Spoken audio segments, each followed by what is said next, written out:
Hey everyone, you're listening to But Why Though the podcast where Kate, Matt, and myself, Adrian, talk about the things people say matter and ask the question, but why though?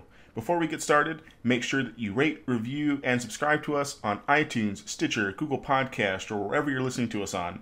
It helps people find us, and it helps us find you. And if you want to support us a little more, head over to our Patreon at patreon.com/butwhythoughpc. As one of our lovely patrons, you get access to episodes early, along with show notes, But Why Those swag, and personalized content. But really, we're just happy you're here. Enjoy the show, and welcome to the Familia.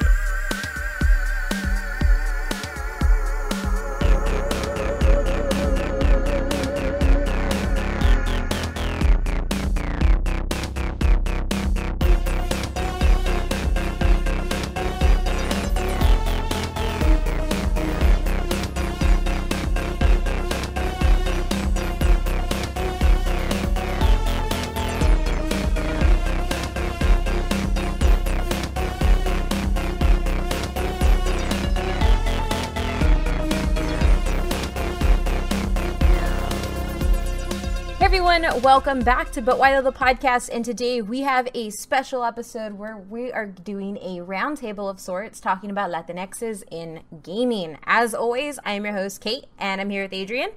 Hey, how's it going? And some awesome friends today. We have Juan Vaca. Hi everybody. I am a designer at Endless Entertainment. I'm a narrative designer. I worked at Telltale for 5 years. I focus on storytelling in games, and I see the importance in telling our stories to connect people. And, I was asked to be part of this volunteer effort for Latinos in gaming. And that's why we're here. That's how we've gotten a chance to meet. I work in games. I love games. I love my people. And I think it's time that we try to connect more of each other and get us connected. Thank you so much for being on. And then we also have Elaine Gomez. Hi. So I'm a game designer at Elaine Media, and we're primarily a game studio that works in the educational space, but not like 2 + 2 = 4 education, but we're very well known for a game called Never Alone.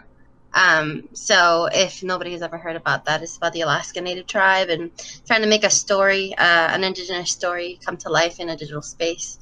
So it's that type of educational, more of awareness driven, and trying to spread knowledge across the globe. So I work there trying to make education fun, because that's something really difficult to do, actually. Yeah. And then aside from that, I teach game development and game design, both at a college level and at like a middle school and high school level. So I do that with Elaine as well, because we have an initiative that does that called Make Room. And then I do it at Rutgers University, the State University of New Jersey. So that's what I do for a living. And then on the side, I'm an independent developer. I make my own games on my free time. You are super busy. I think I'm busy, Yeah, but you're like very busy. Extremely busy. Thank you so much for being on. And then we have Judy Jetset. What up, what up? Hi. I don't know why you made me follow these people, man. They're so cool and prolific doing all their stuff. I am a lowly volunteer community organizer. By day, I do IT, and it's very boring. And then by night, I am the current head of NYC League of Legends. I am a budding voice actor, and I am helping spearhead Latinx in games, trying to bring people together. I'm just an avid esports fan. I'm an avid fan of video games, and I just really like making spaces for people to connect on that. That's awesome. Thank you so much for being on, Judy. Thank you for having us. So the first thing I do want to say is kind of talk about what Latinx means, because I know a lot of people out there listening may not know what Latinx is. So for those of you who don't know, Latinx is a gender neutral version of using Latino. The Spanish language is gendered, so you usually pick Latino or Latina Or if you're in a mixed group and there's just one man involved, even like 10 women, it's Latinos. And so Latinx was created as a way to, one, combat that erasure, but also give an option for non-binary individuals to use a signifier for their identity and their Latinidad that is not gendered. And so Latinx is I'm not the best at using it in everything I say, but I'm trying really hard to make sure I integrate it into how I work. But if you're listening to know what Latinx is, there you go. And then, so the first thing I wanted to talk a little bit about is, a lot of people think of being Latinx or Latino or Latina as like a really monolithic thing. And I could see everybody on the video cameras right now, and I'm like, we all look super different from each other. And I think that it's really important to kind of talk about Latinx identity and like some of, how do we each frame it? How do people frame it usually? And how specifically be great to hear how Latinx in gaming views Latinx identity. So whoever wants to go first. So, I think when I was invited to join the group and we were having these conversations with Judy and Chris, who unfortunately couldn't be here today, but sends her love. We had that conversation about like, what does it mean to define Latinx? Like, what does it mean by trying to put a label on a gateway to various cultures and various peoples and various affinities into those. And it became a little bit unfair to kind of become gatekeepers.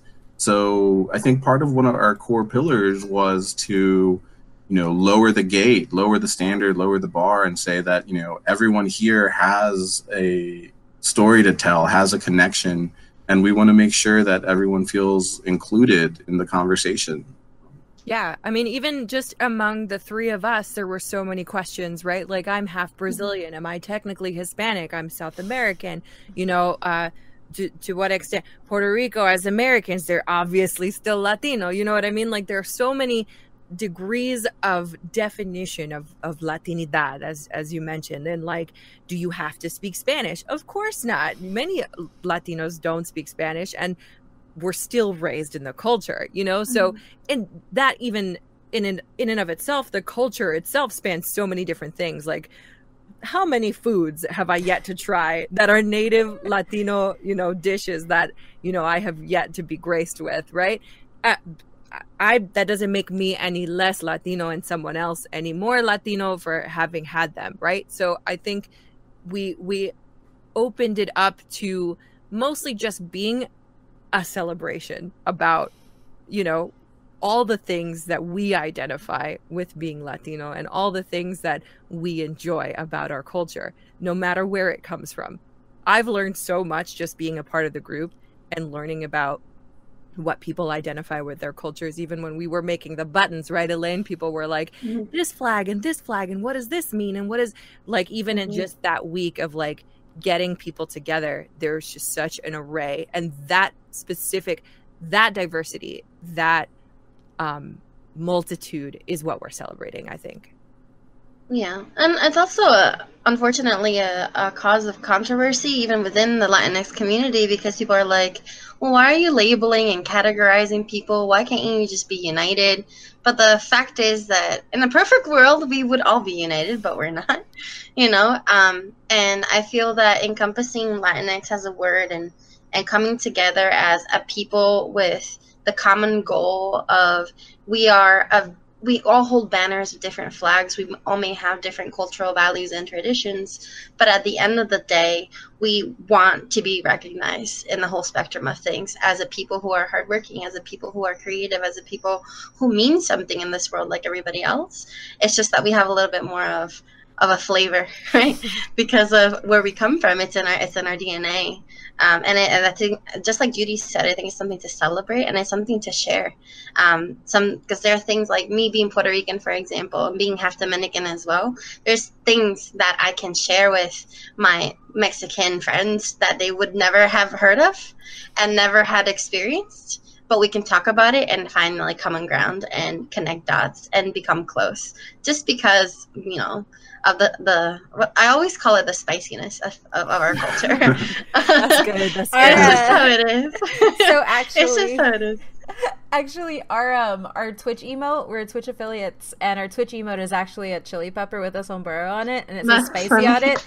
Because I've got it called spicy, and I'm like, you know what? I'm just gonna live spicy now. So all y'all get an emote. Just own it. Just own it.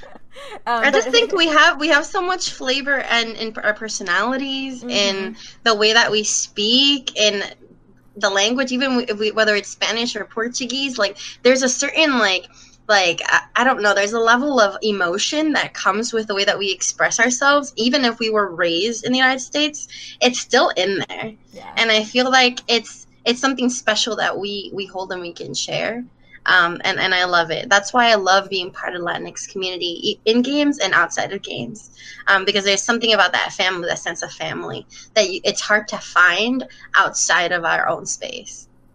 I would also add that, like, as we continue to talk about the Latinos and Gaming group at Latinos and Gaming on Twitter, let's lower the accessibility bar also for like what gaming means, right? Like it's not limited to console, PC, or developer, or player, or streamer, or media, or student. Like there's a place for everyone, you know, and that inclusivity, I think, is what gives us a forum for trust, a forum for learning, and you know, really fosters this community that we just have to connect with each other. Yeah. Now, I really want to tell y'all, I really appreciate everything y'all had to say. I was at the PAX West panel that you all did for Latinx in Gaming, and it was hearing you all define what Latino means was really important for me, because I'm Chicana, and specifically Chicana. Like I've always, my family, like my grandfather came from Mexico, but my grandmother's family has always been here. Like I am more in tune with with what it means to be Tejana than what it means to be like specifically Mexican. And so, and I don't think a lot of people understand that. And I think there have been, and I think Juan said it great, as like there have always been kind of gatekeepers within the Latinx community. Like, oh, you're too dark. You're not dark enough. You don't speak Spanish. You don't speak the right kind of Spanish. And hearing you all kind of like really be inclusive in this way, because I think when it comes to the Latinx community, people don't think of us as diverse. But we're extremely diverse, but that also means that we have to work to be extremely inclusive as well. Right. I think that just to piggyback off of that, it's funny. I'm half Mexican. My dad is Mexican, but I was raised in New York. So people will come to me with like references about, you know, Mexicans in California and Mexicans in Texas, and I'm just clueless with it, right? So like that's what I think is really cool, that, you know, that I've learned and that I've experienced in Latinx and gaming in particular, especially, that everyone's so super receptive. You know what I mean? I think the fact that we have made inclusivity and kind of lowered the gates, basically, as Juan mentioned, I think that has set the tone of when we share things. It's always in that sort of celebratory fashion, no matter where it's coming from, no matter what it is. I'll tell you, like, I didn't really mess with Unity that much. And then I'm seeing all of these awesome Unity projects, and I'm like caring a lot more about now, like that platform. And like, you know, console gaming is not really my thing, but I'm super, like, I'm reading up on stuff that people are sharing. And it's just like super interesting to me, just because people are like, this is my experience. And everyone in that group is like, yes, I want to know what your experience is like. I'm super receptive to it. And that is a breath of fresh air, frankly. Where were y'all when I was growing up, man? Yeah. Where was this? So I grew up in El Paso. My mom's white, and my dad's side of the family is heavily Hispanic, and I'm pretty dark. So kids thought I was black, and then they saw my mom. They're like, "Oh no, wait, you're white. Like, what are you?" So like, even when I was trying to learn Spanish when I was a kid, they're like, "Oh, just stick to English. Like, get out of here." So like, I got gatekeeped hard when I was a kid, but the older I've gotten, the more that I've been in communities like with Kate, and then now listening to y'all talk, like where we all at, man? Man, that would have made, you know, being in tune with like that side of me so much easier. So I'm glad you guys are around, and what you're doing is important. That's kind of been like our philosophy, you know. if you can see it, you can be it. You know, that's the importance of representation and visibility. And then, like, kind of like going off of that into like the next topic, I really want to talk about representation of, you know, Latinx in games. And kind of, I want to know if there are any characters that you all identify with, or how you all feel about, you know, Latinx representation has been handled. Because I think that, like, I think people take for granted what representation means. That, like, to be able to play a hero as yourself and live that immersion factor that, like, video games do so well. It's one of the reasons I love RPGs and getting to make my own character. Like, what are you all's thoughts on, you know, on being Latinx and playing a game? And, like, how is representation how do you think representation's handled so far? What are your favorite characters, you know? Well, my favorite Latinx character currently is Sombra from Overwatch. Yes! Pobrecita. Yeah, exactly. And I identified with the sassiness. This is like, oh, like, I am sassy just like that. Even though, like, she's not Puerto Rican, but I don't care. Yeah, I'm in two minds about that, because that's something I was going to say, like, not to get too heavy too soon, right? But, like, the question of appropriation is really big and really important, right? And so, like, to what extent do people do things correctly, right? Yeah. And, like, properly incorporate what it means to be Latino, which obviously we just got done saying is a very nebulous thing. Yeah. How do people actually evoke that in a game that is both tasteful and, you know, perhaps backed with intelligence and education and research, but also is relatable, right? That's and like not relatable to everybody, but relatable to some people, right? So, like, when do people say, that would be dope if she were Latina? Like, I don't know at what point in the process does that come into game design. Maybe you guys would. I think it also, like, to piggyback on that again, and to also talk about Sombra, and I just did a whole bunch of research because I wrote an article on Overwatch and Latinidad, because there are 3 different Latino characters in it, and they're all very different. Voice acting, because there's Rico Rodriguez in Just Cause, but he's voiced by a white actor. So, like, and Overwatch has Latinos doing all of their Latino characters. Except Lucio doesn't speak Portuguese. All right, that is true. Yeah, they had him say some lines like a year later. They had him say some lines in Portuguese. Yes, and, like, I'm sorry. Maybe it's great for, like, all the people who like don't speak Portuguese, but, you know, he tried really hard and failed. Okay, he tried really hard. Much respect. I know he did his best. He doesn't speak Portuguese, but, like, nobody buys it. It's like hearing Giancarlo Esposito say, like, hombre or something in Maze Runner. Oh, dude. Oh my God. Did you guys see Cyberpunk 2077? No. Oh, so I love the game with every fiber of my being, okay? And I know it's going to be amazing, but, like, the main character's, like, sidekick or whatever, like, the buddy is, like, it adds Spanish to his sentences in, like, the stupidest ways. You know, like, they try to make him a bad hombre, you know what I mean? And so, like, but then he's like, bueno, let's get out of here, you know? And it's like, it's so terrible. It's like really corny. I don't sit my culo anywhere. Who says that?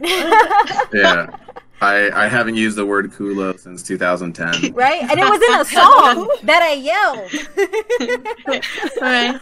Hello. So, like, sometimes it's wrong, but then, you know, like, I feel like Latinos, other than anybody else, like, I've never seen anybody else love caricatures of their culture in the way that Latinos do. Yeah. Right? Like, mad people were like, Speedy Gonzalez is appropriate. We were like, no, give me the hat. Like, I want that. Arriba, let's go. You know what I mean? And so when I see it in games, I'm always like, yes, give me the sexy, sassy girl.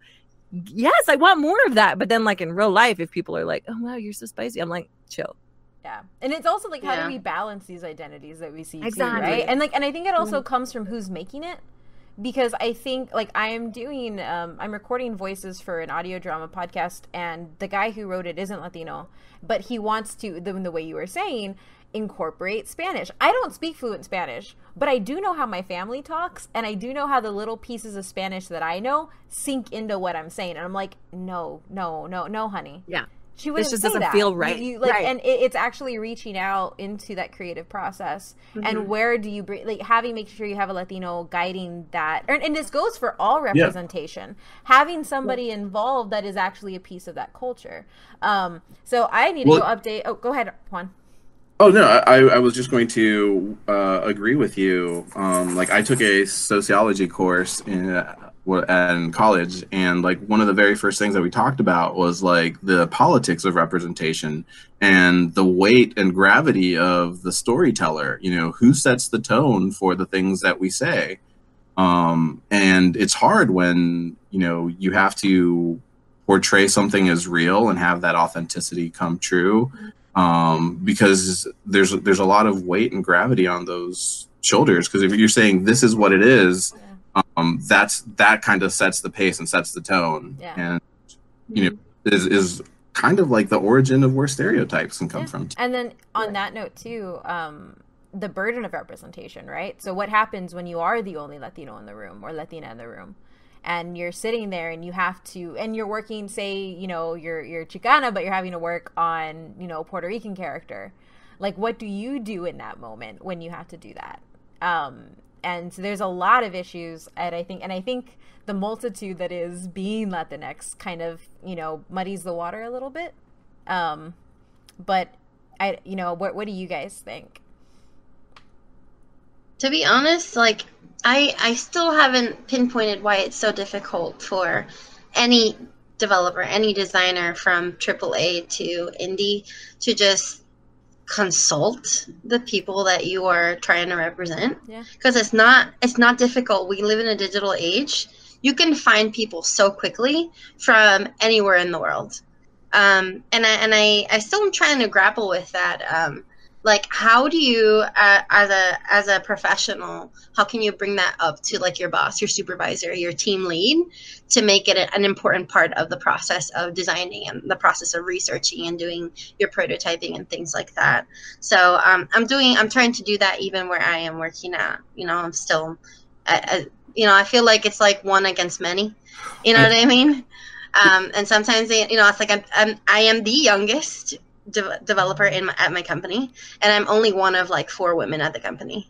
So I feel it even more, where it's just my voice is so tiny compared to everybody else, but I am the most opinionated, and I tell people how it is, and they appreciate that coming from me because of the space where I'm coming from. It's just I feel so marginalized that it's just you're going to listen to me. You don't have to like it. You don't have to take my word for it, but at least give me the respect and hear me out, and I think that's what we have to do. And there was somebody at the panel at PAX West that came up and talked about this, I think it was Cyberpunk 2077?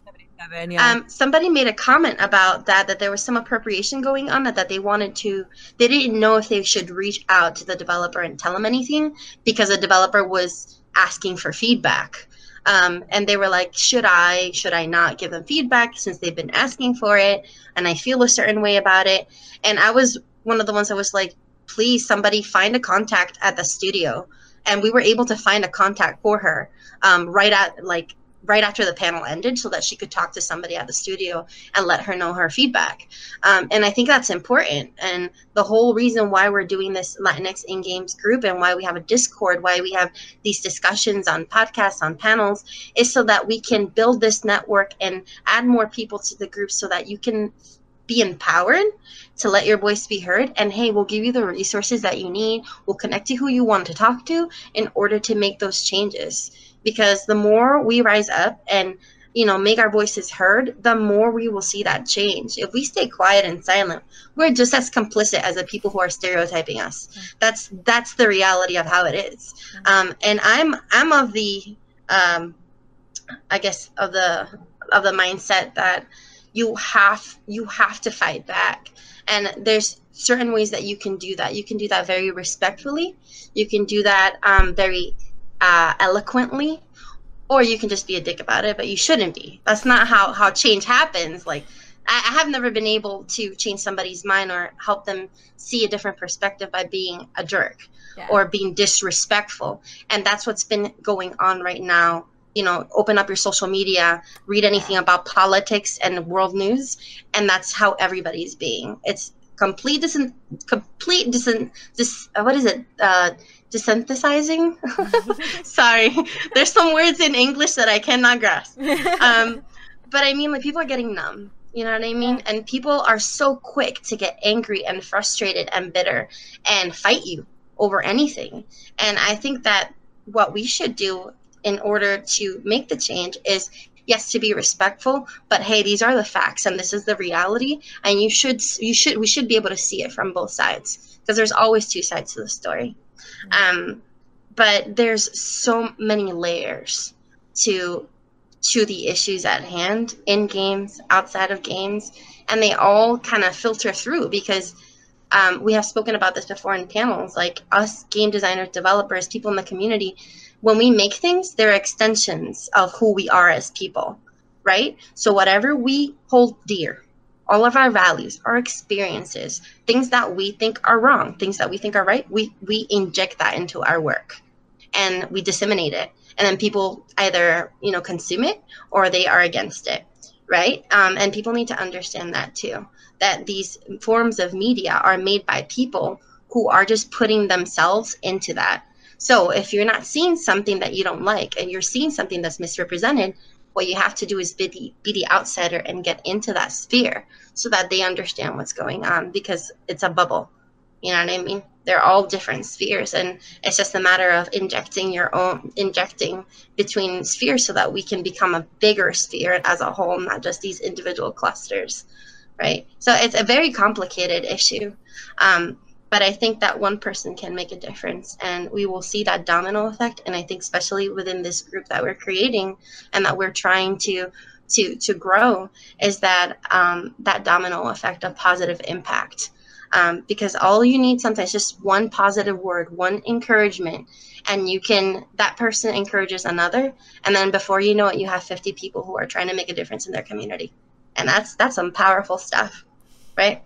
Yeah. Sorry, that was so long. That was an amazing monologue. And the Oscar goes to... You actually brought up like memories I had as a kid, like, because the only phrase that I can say in Spanish is "no se habla, no se oye," because my mom used to tell me that all the time. Like, if you don't talk, nobody's gonna hear you. And so that's kind of like, I didn't listen to her then. I should have, but now in my life now I try to. But that was amazing, Elaine. In Puerto Rico, we have a different saying, but similar. It says, "El que no llora no mama." The one that doesn't cry doesn't, get the food when you're a baby, and that's the reality. Sometimes if we don't say something, nothing's gonna happen.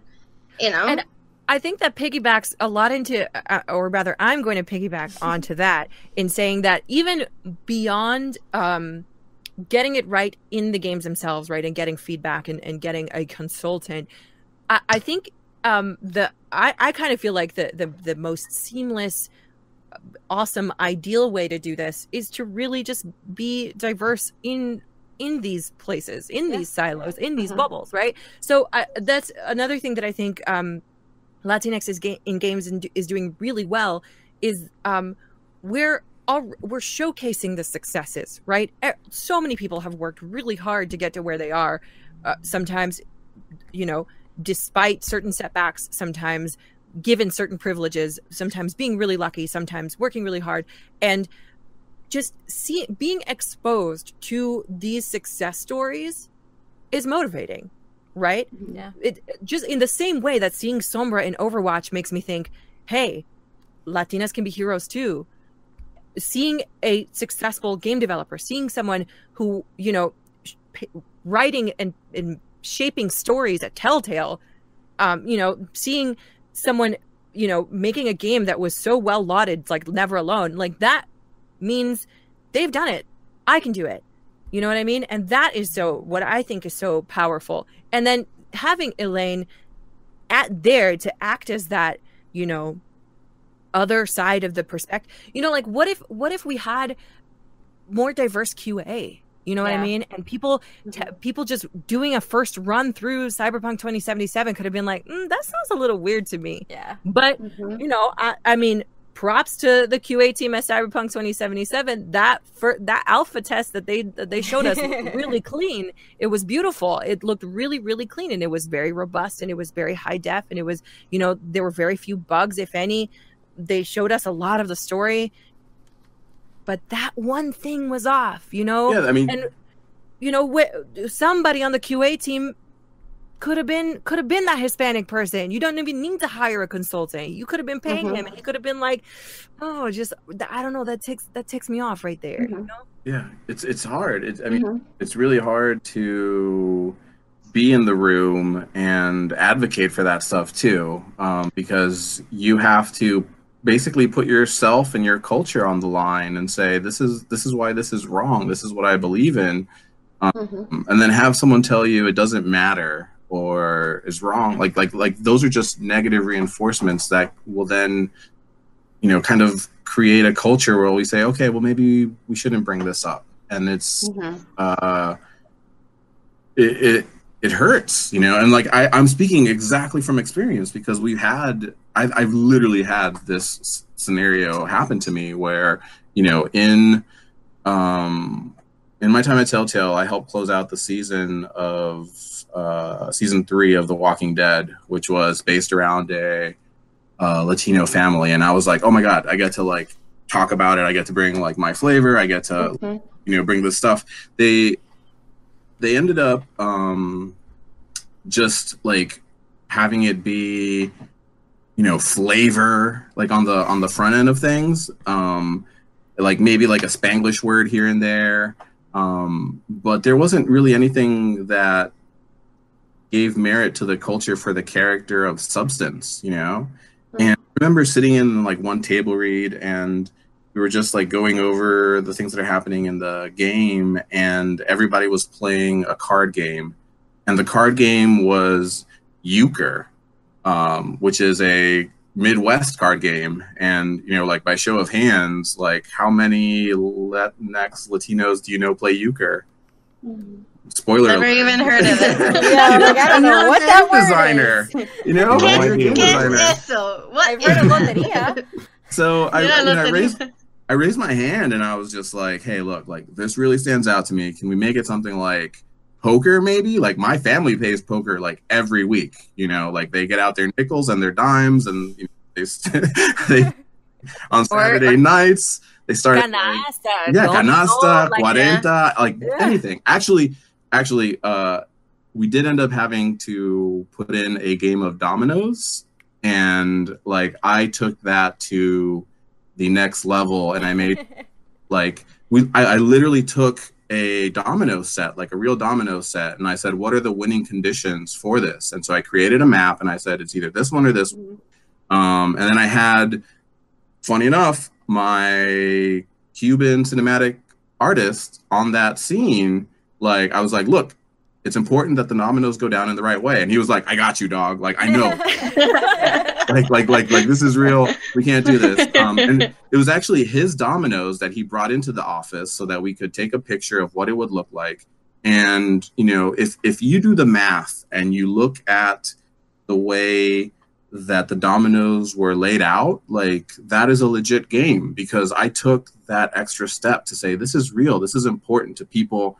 You know, like it's bones, it's our culture, it's part of what we do.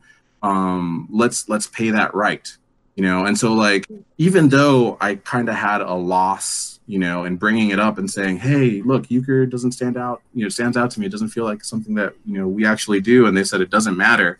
You know, like inside I was like, if it doesn't matter, then let me change it. Like raging. Yeah, I can tell you how much it doesn't matter because I can't even remember the name of the game you just said. Because I've never heard of it. But it's important that like we're in there, like we're in those rooms. We have the people that we can like pass that information on to. It's sad that like I don't have any like heroes to look up to say like this is my, you know, Hispanic Latino game developer mentor, you know. I wish that there was somebody there for me And so now, you know, like I've done a lot of reflection, and I'm like, I get to be that. Like I have to, you know, help be there, be visible for the people that weren't there. And like literally today I went to lunch. I took this other young Latino out to lunch, and, you know, we talked about like what his next steps were, you know, like some, you know, like some good coaching advice, some like job negotiations as he's trying to look for, you know, a new job. And I've even helped him with like his resume. And this is a standing order to anybody that reads out this like podcast, like reach out to me. Like, we want to help you get in this industry. We want to help you be a peer with like one of us. You are one of us. Like, that's the whole point of the inclusive nature. Right. Yay, so dope, dude. Yeah. I feel like another thing about like having this conversation has come up for me mostly for being a woman who's into esports, right? So I've had this conversation numerous times. People have come to me about like, oh, well, what do you think about women's leagues? What do you think about all women's leagues? Like, you know, some sort of or a community based solely just for women. And I guess in the same way it translates for this, like, why just have a community just for Latinos, right? Although we're opening our doors up to anybody who may be interested in our culture, to a certain extent, people might look at this and say, well, why you just want to play with them and not other people?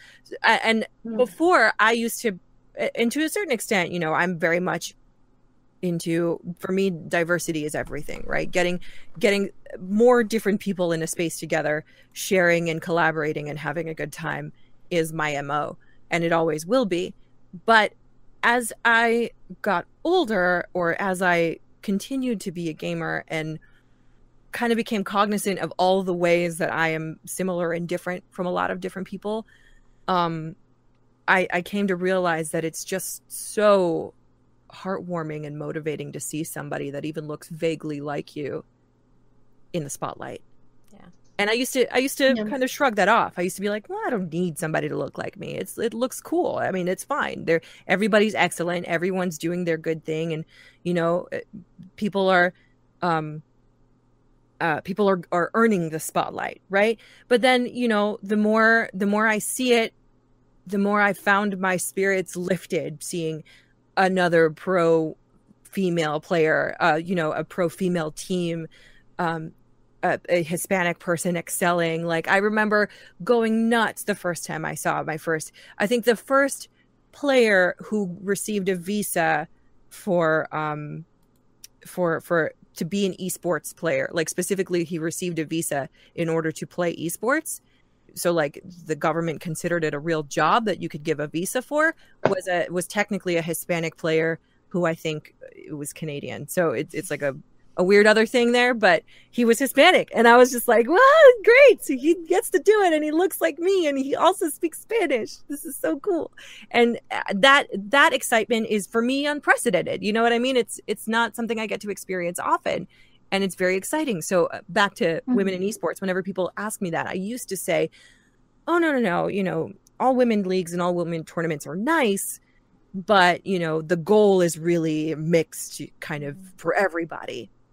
And that is still the case, obviously. You know, everyone wants to be able to compete on a level playing field ultimately. But having those spaces breeds that kind of inspiration, breeds that motivation, breeds that celebration of success, you know. And everybody needs, I think everyone does better with a mentor. Everybody does better with somebody to look up to. Everybody does better with, you know, someone whose footsteps they can follow, right? Any sort of guide, whether it be, you know, Miles Morales doing the right thing in a comic book, or, you know, Scarlet, the female StarCraft player who absolutely bodied a Protoss player in a professional game that I got to witness live, and I shouted my head off, you know.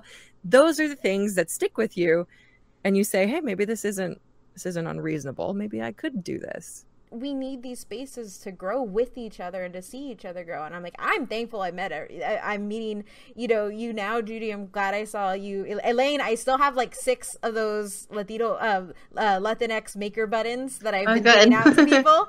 Awesome. Super happy. I'm just really happy. Like, I walked into that panel at PAX West and got to see this because it's great. Because like going back to what the first question, we've covered every other topic that I had for this roundtable, but like going back to the first question about like seeing Latinx representation in games, like I actually cannot think of anything outside of Overwatch for me. Like, yeah, I agree with you, Kate, because I was looking at your show notes, looking at your questions, and I like legit had to Google characters because I couldn't off the top of my head remember. Like I don't have like that visceral connection with like any character. Then I kind of thought, I was like, okay, well, I guess Reaper, but I don't play him. I like his background in the story, but I don't play him. I don't have that same reaction like you have like with Sombra because I know you play her. I don't play Sombra. That's the thing that you sucks. Don't? I suck at Sombra. You should play dude, I'm a Sombra. tank. I'm a tank. I cannot. No. I get in there too much and don't know how to get out to play Sombra. Yeah, but I was thinking I think like the first character that I saw, I was like, oh, that guy is like visually, Latinx Hispanic was when I was playing Gears of War when I was younger. With like Dominic Santiago, and I was like, oh, this guy's dope. I like this guy. I like his story. And then like, I don't know, King from Tekken. Yeah, King. That's about it. Yeah, for me it's fighters, right? Because so like Eddie Gordo. Yeah. Oh God, Blanca. That pisses me off, right? Why did they have to make the Brazilian dude the like monster from the Amazon? Oh yeah. It's no, but yeah. No, I was like, I played Tekken a crap ton, but you know why I played Tekken and that was my game? Because there was a lot of Latinos in Tekken. Yep. Eddie Gordo was my dude. I actually did capoeira for like 3 months. I'm really bad at it. Awesome. But if I could tell a quick story about representation and the way that it affects your life, like this is 100% true, like my life story. In 1999, back in the day when I was a college freshman, I played a game called Rainbow Six, and you got to be Ding Chavez, and that was the very first time that I had seen kind of like Latinx character, and he was like the team leader of like the Rainbow Six team, and I was just like, oh my god, this guy's amazing, and it literally inspired me halfway into like joining the Marines, like I saw that he could do it, I saw that he could lead, I saw that he was my favorite character, like the one that like I saved, and I literally beat the game with him. Like it came, like my entire team got killed, and it came down to being like me and him. There was like a door and like one bad guy on the other side of it, and I was just like, I only get like one shot at this. Like what am I going to do? Like that kind of like pressure, and that like really inspired me. I joined the military. I had a bunch of other like Latino friends. And then when I was in the military, I played Battlefield 2, and I saw the level of detail and representation that they had like made because I got a chance to go into like a real tank, like a real M2 Abrams tank.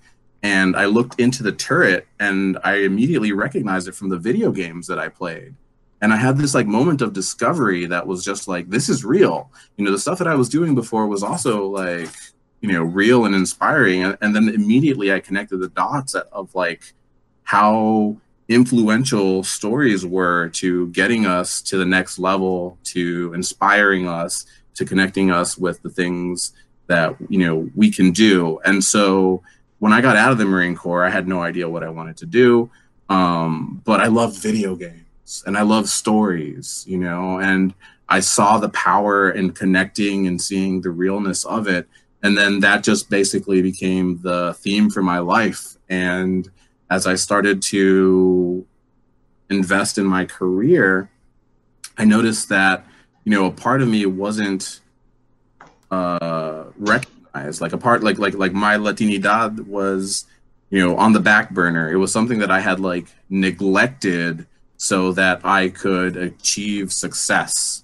And, still do like my own like cultural representation things like that are for me like what I grew up doing, But there's so much value and connectivity in everyone else's, and everyone else has such like a great story that I want to help enable and tell them and inspire and, you know, bring everyone to the table, because it set me on this amazing trajectory for my life. And I can't think of a better way than to like elevate the rest of us.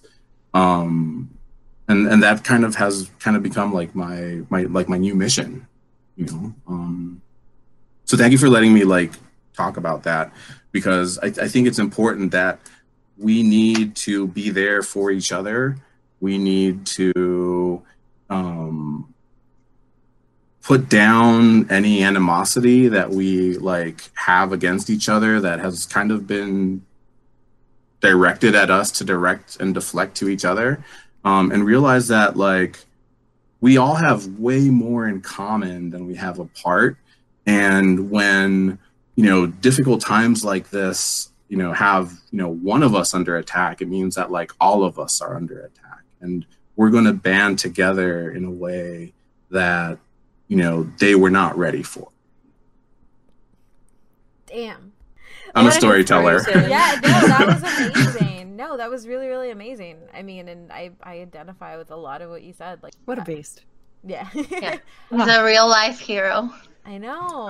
I love y'all so much. I have so much love for everyone in this group, and like all I want to do is just remind everyone that like this community is something that we're growing and we're building together. In January, like 9 months ago, it was literally just me, Judy, and Chris. And, you know, now we have a Discord with over 100 people. We've talked at GDC, at E3, at PAX. We have another panel coming up at PAX Unplugged.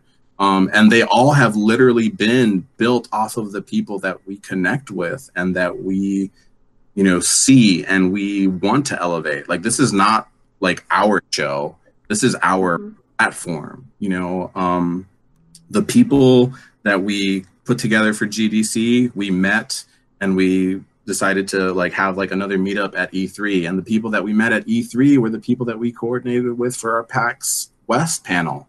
And then at PAX West, we met people that we coordinated for PAX Unplugged. So if you're at PAX Unplugged, like you could be on our next panel. Like, this is your forum. This is and TwitchCon more than us. And TwitchCon, exactly. We're doing so much and we need your help. My favorite Latinx in gaming are y'all now. Hey. Yeah. Thank you. Hey, but that's all of us. Go ahead. And if you don't mind me just plugging in about mentors, because we went past that already. Yeah. But I want to definitely, I always give a shout out to my mentor when I did my bachelor's. His name is Dr. Joe Sanchez, because without him, I wouldn't be here right now. The only reason that I pursued my master's in game design, and it's because he decided that in one of his classes, I was a great student that he wanted to take under his wing and give an opportunity to that would propel me in ways that he wouldn't even imagine, you know? So I am definitely product of the power of somebody who's Latinx leader that takes somebody under their wing and gives them the resources so that they can fly. So that's definitely why I'm so passionate about this too, and being a mentor and giving resources, and why I teach. That's the whole reason why I love teaching, because I get to be that for all my kids, from kids who are graduating college and going into the workforce to my middle school kids who just want to know what games are all about. You know, you get to be that change. And now more so than ever, now that I'm teaching in New York City. I have kids who are, yes, there's Latinx students that I have, but I have Black students and I have Middle Eastern students and Asian students, all kids of color, because you're talking about New York City, right? And giving them that inspiration. It's just like, wow, my teacher is freaking cool, and she's Puerto Rican, and like my friends are Puerto Rican, and like now I'm connected with everybody and I feel like I belong. That, it to me is so, it makes me so happy that they feel that they have a place that they're safe and they belong and that they're learning with each other, and that there's no such thing as a stupid question, and that they can learn at their own pace, you know? So, and even though that's outside of what I'm doing with a group, because I'm just helping where I can, right? I think that's also in our vision, to be able to open doors to anybody that would like to walk through those doors. Because the people that I know, perhaps Juan doesn't know, but Juan has a network that other people can reach out to. You know, I think between all of us, we know everybody at every major game company, I think, you know. So like at PAX West, you were there, Kate, and for anybody else who was there, I had somebody come up to me, give me their card, just like, hey, I work at Nintendo, hey, I work at Ubisoft. Like, just random people are just like, whatever I can help, let me know. And it's just like, wow. Like, it's incredible that we're Latinx are really everywhere. We're everywhere. Yeah. And all you need to know is just talk. You just need that door to walk through, and you'll get to be able to chase after your dreams and at least find out more information about something through someone, you know, and that's what we're all about here. I can't reiterate enough the meaning of family in the community, because that's what family does. You got each other's backs, and you're there to help each other. Exactly. Everybody just wants to share. That's one thing that I think is crazy. Okay, I'm going to be that person to burst the bubble. There's a lot of drama on the internet. I don't know if y'all heard about that. Yeah. There's a lot of drama. So it used to drive me nuts that like I would be afraid to go in any new community because I'd be the new girl. Oh yeah, by the way, I'm a girl. Oh, by the way, I'm Latina. You know what I mean? So like then you just reintroduce yourself to everyone, and then you're just like afraid of what the stereotypes might be, and then what are you going to have to break? What are you going to have to, you know, reinforce? What are you going to have to, what boundaries are you going to have to set? The moment this Discord started getting active, people were sharing job opportunities, people were sharing experiences. We made mad emotes about we got our chancla, we got Walter Mercado in the building. It's just been nothing but jokes and laughter and opportunity. And everyone has just been so open-handed with it in a way that I've never experienced on the internet before. And I feel like in a certain way, sure, it's the way we design the platform. It's the way our message is being sent. It's the fact that our focus is openness and inclusivity and accessibility. But I think it also is the nature of our culture and how we all are so family-oriented. And we all are about the camaraderie. You know what I mean? I feel like that is part of the foundation of Latinidad, right? Yeah. For better or for worse, like we're sticking out for our people and we're doing our best to see everyone around us shine in any way that we can. And so whether it's, you know, Juan finding similarities in everyone and being able to look past differences, whether it's Elaine teaching everybody, you know, what the opportunities are without regard for who you are or where you came from, or whether it's, you know, me trying to set up platforms for people to talk about things they love, that's Latinidad.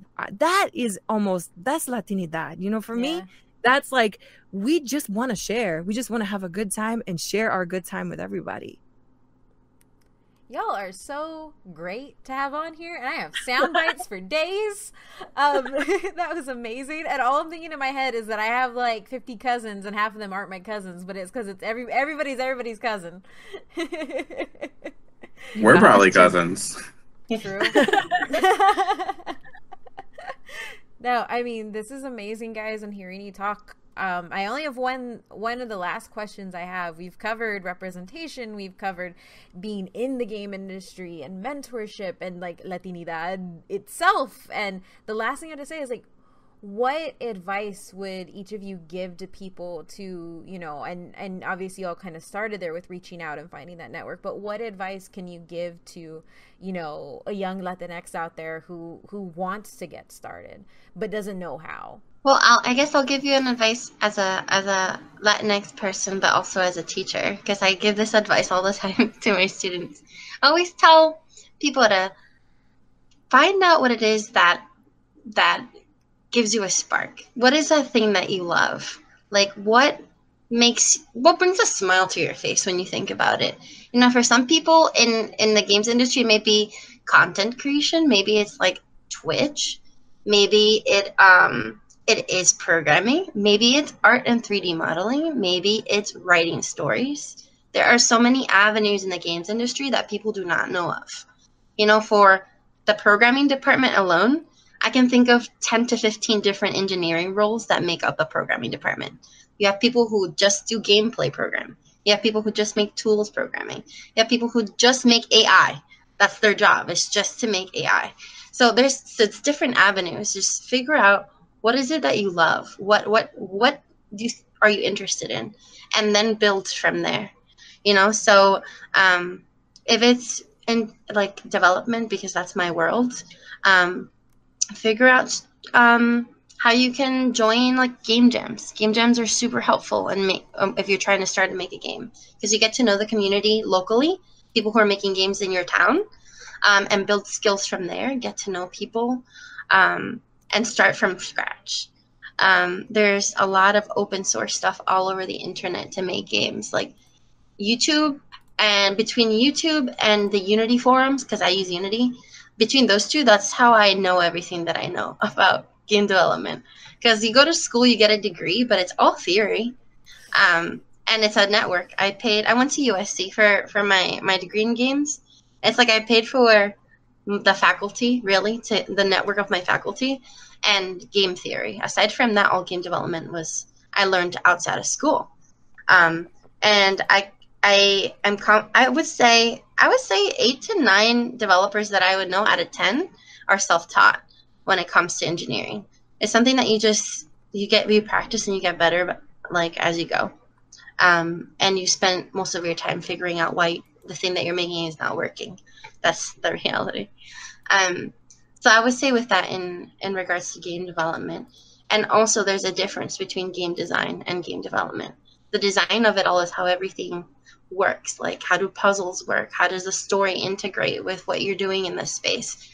Game development is the engineering. How does that translate into the technical? So I always tell my students they're two different worlds. They go hand in hand. But they are different expertises and different skills that you need in different spaces. I don't know a lot about content development and like public relations, like marketing and things like that. Those are other worlds as well. I'm sure that Judy and Juan would know more about that stuff. But that's what I would say about game development, at least in design. I can go next, since I sort of technically don't have a full-time job for this yet. Still looking. But for me, growing my network has been kind of my focus, and sort of for me, instead of saying find your spark and then pursue that spark, for me, I would say do everything.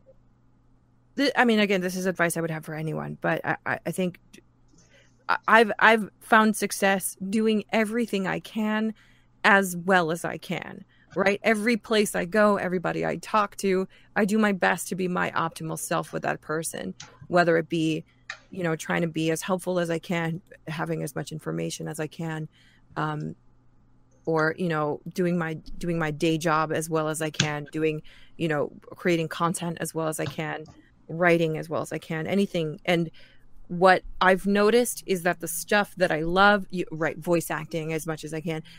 What I've noticed is that the stuff that I love is the stuff that is easiest to do well for me, right? Not even the stuff I'm the most expert at. Obviously, I love playing games and I'm crap at them. But I feel like what I find the most comfort doing. I remember telling tiniest story. When I first started going to gaming related meetups, specifically, I went to this one for esports, and because I didn't start the ones that I'm now spearheading, I went to one, and I remember hearing the language around me and being so comfortable. Hearing everyone talk in like League of Legends jargon was just like my favorite thing. It felt like music. It felt like the way people go to sports bars to watch sports. I went to watch esports, and it was just so fulfilling. And so I strove to recreate that. And so that's why I'm now doing, the League of Libation stuff that I do here, the local meetups in the city. So that everything you try to do, you do as optimally as you can. And then the stuff that comes the most naturally, or the stuff that feels the best when you do it, that I would say is what you try to take, forever.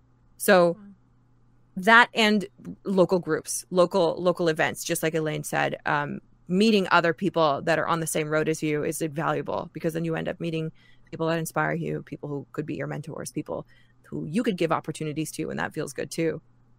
So. Wow, that was really great. I was just going to say join at Latinos in Gaming. Hey, shout out. Shameless plug. I think my advice is basically just, believe in yourself, try it, dare to dream bigger, do it earlier. There's literally nothing holding you back. I think it's just been this, part of, I think part of our own Latinidad culture is, at least for me, has been this like submissive, stay in your lane kind of thing, like very authoritarian. See, I also have that problem. And I feel like the more that like I've believed in myself and just tried to follow my own pursuits has, really made the difference. I went to the school I wanted to for video games, even when my parents told me that I was making a mistake. I pursued my dreams and I dared to do it. And I think like we all have that like fire inside us that our culture gives us to be the best, to be helpful, to have a hard work ethic, to be respectful. And like they're all really great things that are professional aspects that will, really make you shine no matter what you do. And if you are comfortable in being yourself, you're going to, have fun doing what you do because you're honest with yourself and you're allowing that to thrive. And you're also connecting with people on a truthful level that you may never know what the opportunities will be when you put yourself out there and connect. But you'll never do it if you don't take that first step.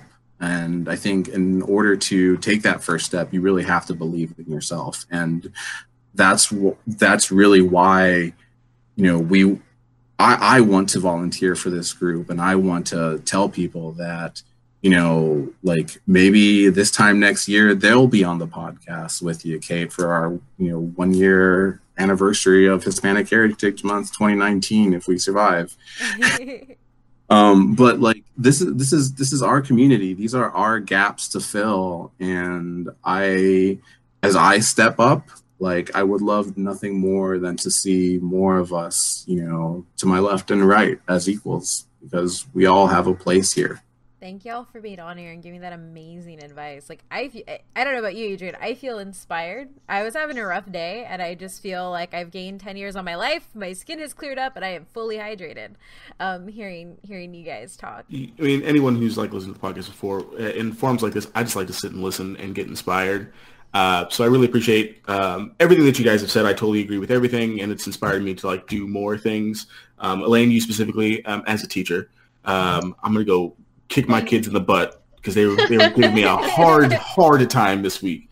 They're getting a swift kick of motivation tomorrow. But I mean, I think the biggest thing that I get out of this, and I've noticed this with our new neighbors who are Cuban and Nicaraguan, like there's like, even though like they don't understand everything that my wife and I talk about when we're talking about like our Hispanic culture and like our Mexican culture, like it's still that familia is still there regardless. And I think that's like the biggest and my biggest takeaway from this conversation. Anyone who listens to the podcast knows I love Fast and Furious and Vin Diesel. And the Salud de Mi Familia is like the biggest part for me. And that's how I just feel. Like I just feel Vin Diesel saying that line over and over again, listening to you guys talk. So I just really, really appreciate it.